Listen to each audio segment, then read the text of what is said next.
Hi friends, మళ్ళీ ఇంకో ఫ్యాక్ట్తో వచ్చేసాం. కాకపోతే కాన్సెప్ట్లోకి వెళ్ళే ముందు మనలో చాలామందికి ఎస్పెషలీ ఇంటర్నల్గా బ్రోక్ అయ్యి మన పర్సనల్ రీజన్స్ వల్ల, ప్రొఫెషనల్ రీజన్స్ వల్ల అన్ని డోర్స్ క్లోజ్ అయిపోయాయి, ఇంకా నా పని అంతే అనే సిచ్యువేషన్ ఆల్రెడీ ఫేస్ చేసి ఉండొచ్చు. మేబీ రేపు పొద్దున ఫేస్ చేయొచ్చు. ఒకవేళ అలాంటిది ఫేస్ చేస్తే ఆ టైంలో మనకు ఐ ఓపెనర్ ఏంటి అనే దానిపై ఈ వీడియో పోతుంది. So please I'm requesting you, don't skip the video. At least ఈ వీడియో కొంచెం డీటెయిల్గా పూర్తిగా చూడండి. ఓకే, సో రామాయణంలో సుందరకాండ అనే ఒక చాప్టర్ ఉంది ఫ్రెండ్స్.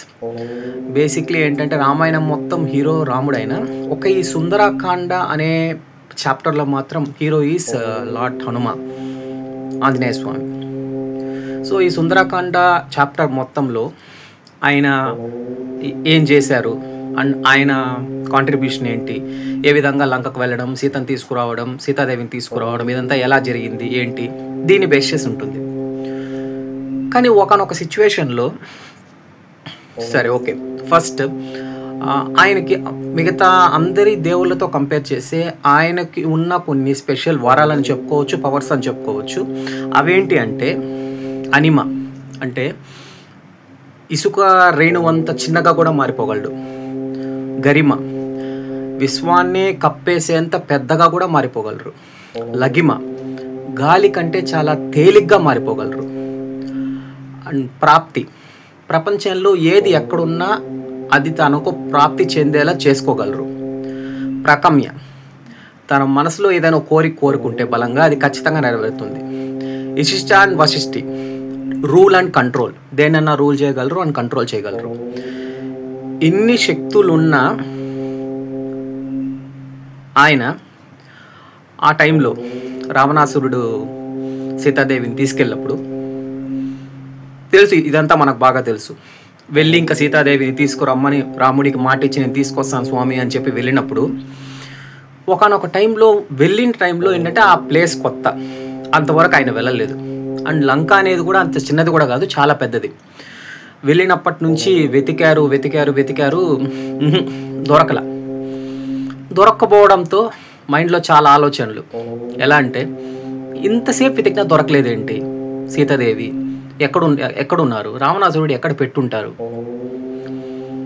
ఒకవేళ మనం రావడం ఏమైనా లేట్ అయ్యిందా, ఏదైనా జరిగిందా, మనం మాట ఇచ్చేసామే, తీసుకోకపోతే నా స్వామికి నేనేం సమాధానం చెప్పాలి, ఇప్పుడు నా పరిస్థితి ఏంటి.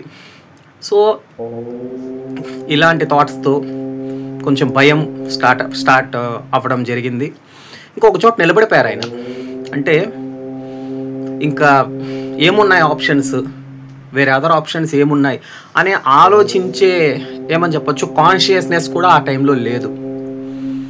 సెల్ఫ్ లిమిటింగ్ బిలీఫ్స్, అంటే ఇంకా అయిపోయింది, ఇంకా వేరే ఆప్షన్ లేదు. ఇంకా అలాంటి సిచ్యువేషన్ వచ్చాక ఇంకా లాస్ట్గా ఇంకా గివప్, ఇంకా వదిలేసే సిచ్యువేషన్ దాకా వచ్చాక దెన్ ఆ టైంలో ఆయన ఏ విధంగా కంబ్యాక్ అయ్యారు, లార్డ్ హనుమ ఏ విధంగా కంబ్యాక్ అయ్యారంటే తనతో తను మాట్లాడుకోవడం స్టార్ట్ చేశారు. ఓకే, ఇప్పుడు ఈ ప్రాబ్లంలో నేనున్నాను, ఇప్పుడు నాకు హెల్ప్ చేయడానికి ఇక్కడ ఎవరు లేరు, నాకు నేనే హెల్ప్ చేసుకోవాలంటే ఏం చేయాలంటే ఇప్పటిదాకా నేను లంకలో ఎక్కడెక్కడైతే వెతికిన ప్లేసెస్ కాకుండా వెతకని ప్లేసెస్కి వెళ్ళి వెతకాలి. అండ్ నేను చేయగలను, నా వల్ల అవుతుంది. ఎందుకంటే ఇంతమంది వానర సైన్యం ఉండగా నన్నే ఎన్నుకొని పంపించారంటే నేను చేయగలనే నమ్మకం ఉంటేనే కదా. అంటే నా మీద నా స్వామికి ఉన్న నమ్మకం నా మీద నాకెందుకు ఉండదు, ఎందుకు రాదు, ఎందుకు పెట్టుకోకూడదు. సో ఆయన క్వశ్చన్ చేసి ఆయన ఆన్సర్ ఇచ్చుకొని దెన్ వెతకడం స్టార్ట్ అయింది. సో అనుకున్న విధంగానే ఆ సిచ్యువేషన్లోంచి ఆయన బయట రావడం, వెతకడం, దొరకడం, ఆ తర్వాత తెలిసిందే మనకంతా లంకను మొత్తం దహనం చేసి సీతాదేవిని తీసుకొచ్చి రాముడికి అప్పటి జరిగింది. సో అసలు ఇది ఎందుకు ఈ దాంట్లో చెప్పాల్సి వచ్చిందంటే మనలో చాలామంది ప్రొఫెషనల్ పరంగా కావచ్చు, love reasons, family reasons, financial reasons and more over చాలా కొంత మనం చెప్పుకోదగ్గ కొన్ని రీజన్స్, చెప్పుకోలేక కొన్ని రీజన్స్, దీనివల్ల ఏంటంటే ఇక అయిపోయిందిరా నా కథ, ఫినిష్, ఇక అయిపోయింది, ఇక నా వల్ల కాదు, ఇక అయిపోయింది, నాకు ఏది దారి కనపడట్లేదు. ఇలాంటి స్టేట్ ఆఫ్ మైండ్కి వచ్చి they are taking a maximum decisions. I mean ఇక అలాంటి డెసిషన్స్ ఏమంటే తెలిసిందే, going to suicide, ending of our own life. అది ఇంకా మహాపాపం.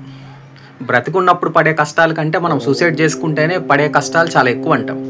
బేసిక్గా ఇదంతా కూడా నాకేం తెలిసింది, నేను చదువుకొని నేను సంపాదించుకున్న నాలెడ్జ్ ఇది. మనం కనుక సూసైడ్ చేసుకుంటే అటు ఆత్మ మోక్షానికి వెళ్ళక మళ్ళీ ఇంకొక పుట్టుక రాక చెట్లు అలములు ఇవి పట్టుకొని తిరుగుతుంటుందంట. బేసిక్గా మీకు కావాలంటే చదవండి. సో ఎనీవే మనం టాపిక్ డైవర్ట్ అవుతున్నాం. సో అలాంటి సిచ్యువేషన్స్ వచ్చాక ఇక్కడ మనం ఆలోచించాల్సింది ఏంటంటే, ఫస్ట్ ఓవర్ థింకింగ్. ఇది ఇలా జరుగుద్దేమో, అది అలా జరుగుద్దేమో, అలా జరిగితే ఎలా, ఇలా జరిగితే ఎలా. రెండోది సెల్ఫ్ లిమిటింగ్ బిలీఫ్స్. మనం ఇంకా చేయలేం, మన వల్ల కాదు, అయిపోయింది, finish. Over thinking, self limiting beliefs, doubts. ఇది అన్నిటికంటే ఏమని చెప్పచ్చు, అన్నిటికంటే నా దృష్టిలో మనల్ని మనం డౌట్ పడేంత క్రైమ్ అనేది ఇంకోటి లేదని నేను నమ్ముతాను. మనల్ని మన మీద మనమే డౌట్ పడితే ఇంకా పరాయి వాళ్ళు పడడానికి గ్యారంటీ ఏంటి ఫ్రెండ్స్? పడతారు కదా. అలా మనపైన మనమే పడే డౌట్స్, ఇవన్నీ మనుషులకే కాదు. మీరు ఒకవేళ సుందరకాండ చదివితే బేసిక్లీ అంత పెద్ద అన్ని శక్తులున్న దేవుళ్ళకే తప్పలేదంట. ఇక మనలాంటి మానవులకి ఇంకా చెప్పాల్సిన అవసరం లేదు, మీకే అర్థమై ఉంటుంది. కాకపోతే ఇవన్నీ ఏంటంటే ఫ్రెండ్స్, మనకు జరిగే ప్రాబ్లం ఏదైతే ఉందో దానికి సొల్యూషన్ ఆల్రెడీ అందులో ఉంటుంది. కాకపోతే మనం వెతకం, చూడమంతే. సో నా దృష్టిలో ఏంటంటే ఈ ప్రాబ్లమ్స్ అన్నీ నేను ఆల్రెడీ నా లైఫ్లో ఫేస్ చేశాను. నాలాగే ఈ వీడియో చూస్తున్న వాళ్ళు ఫేస్ చేసి ఉండొచ్చు. And at the same time రేపు పొద్దున ఎవరికైనా రావచ్చు. లైఫ్ అనేది పూల పాన్పు కాదు కదా. ఎప్పుడో ఒకప్పుడు మనం అప్స్ అండ్ డౌన్స్ అవుతూ ఉంటాయి, sine wave, as a sine wave.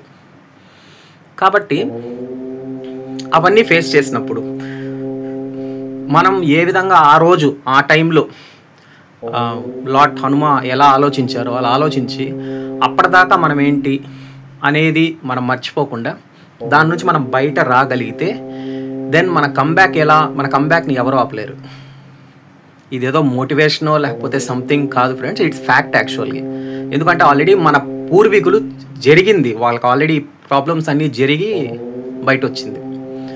మనకు సొల్యూషన్ చెప్పారు బై బుక్స్ రూపంలో. కాకపోతే ఈ టైంలో బుక్ రీడింగ్ హ్యాబిట్ అనేది మనం అరుదుగా వెతుక్కోవచ్చు ఎవరిలో ఉందా లేదా అనేసి. So moral of the story and moral of the video is ఈ self limiting beliefs, negativity, self doubting ఇవన్నీ పక్కన పెట్టి ఏ ప్రాబ్లం అన్నా ఒక ప్రాబ్లం వచ్చే ముందు దానికి సొల్యూషన్ అందులోనే ఖచ్చితంగా ఉంటుంది. దాన్ని వెతుక్కోగలిగితే ఆ ప్రాబ్లంలో నుంచి మనం ఈజీగా బయటపడగలం. అండ్ రెండోది, నాకు ప్రాబ్లం వచ్చినప్పుడు బేసిక్లీ నేను కూడా మనిషినే కదా, ప్రాబ్లమ్స్ అనేది ఎవరైనా ఫేస్ చేస్తారు. ప్రాబ్లం వచ్చినప్పుడు రీసెంట్గా ఫాలో అయ్యే ప్రాసెస్ ఏంటంటే, ఒకటి ఆ ప్రాబ్లమ్ని పేపర్ పైన పెట్టడం ద్వారా మనకు సొల్యూషన్ అనేది దొరుకుతుంది. ఇది నేను చేశాను, నాకు కొన్ని ప్రాబ్లమ్స్కి సొల్యూషన్ దొరికాయి. And at the same time ఒక 30 minutes ఎవరితో మాట్లాడకుండా సైలెంట్గా కూర్చొని ఆ ప్రాబ్లం గురించి మనం ఆలోచించగలిగితే 30 minutes కంప్లీట్ అయ్యేలోపు దాన్ని ఎలా సాల్వ్ చేయాలనే ఆన్సర్ మనకు తెలుస్తుందంట. ఎప్పుడు మనం ఎవరితో మాట్లాడకుండా సైలెంట్గా ఉండగలిగితే. సో ఎనీవే, ఈ వీడియో చూసే వాళ్ళలో ఎవరో అట్లీస్ట్ ఒక్కరికన్నా నా వీడియోలో అట్లీస్ట్ ఒక 1% ఇన్ఫర్మేషన్ అన్నా యూజ్ అవుతుంది అని అనుకుంటున్నాను. అండ్ ఇది నా షార్ట్ కాకుండా first video. And at the same time చాలామందికి నచ్చకపోవచ్చు. బికాస్ ఒకటి ఫ్రెండ్స్, ఇవాళ ఎవరైతే టాప్ ఇన్ఫ్లుయెన్సర్స్, టాప్ యూట్యూబర్స్ ఉన్నారో వాళ్ళందరూ కూడా ఒకరోజు ఇలా స్టార్ట్ చేసిన వాళ్ళే. అది ప్యాషన్తోనో లేకపోతే ఫన్గానో ఇంకోటో. నేను కూడా అలాగే ప్యాషన్తోనే స్టార్ట్ చేశాను. సో నా వీడియోలు కూడా మిస్టేక్స్ ఉంటాయి, ఖచ్చితంగా ఉంటాయి. కానీ ఒక్కొక్క స్టెప్ బై స్టెప్ దాన్ని రెక్టిఫై చేసుకుంటూ ఇంకా కొంచెం బెటర్ కాంటెంట్ తీసుకురావాలని నేను ట్రై చేస్తాను friends. And thank you so much for watching. And I'm very happy, at least బేసిక్గా మనం లైక్లు షేర్ల కోసం చేయము, డబ్బుల కోసం అంతకుమించి చేయము, ఏదో ఒక ప్యాషన్. బట్ ఎంతమంది చూశారు, ఏ లెవెల్లో మనం ఉన్నామని చూసుకున్నప్పుడు ఐ ఫీల్ హ్యాపీ. అట్లీస్ట్ కొంతమంది అయినా స్కిప్ చేసే వాళ్ళకు కూడా thank you so much. At least skip అన్నా చేస్తున్నారు కదా బేసిక్లీ. అండ్ టోటల్గా చూసే వాళ్ళకు I salute you friends. New people ఎవరైనా వస్తే ఎంకరేజ్ చేయండి. It's all own one community. ఎవరిలో ఎంతవరకు ఏ విషయం ఉందో ఎవరికి తెలియదు. మంచి అనేది చిన్నపిల్లలు చెప్పినా నేర్చుకోవాలి, పెద్దవాళ్ళు చెప్పినా నేర్చుకోవాలి. ఓకే ఫ్రెండ్స్, ఇంకా ఎక్కువసేపు విసిగించకూడదు, ఇది మరీ 10 minutes అయిపోతుంది. Anyway thank you so much. And మళ్ళీ ఇంకొక కాన్సెప్ట్తో మళ్ళీ నెక్స్ట్ వీడియోలో కలుసుకుందాం. Signing off. Thank you. By by.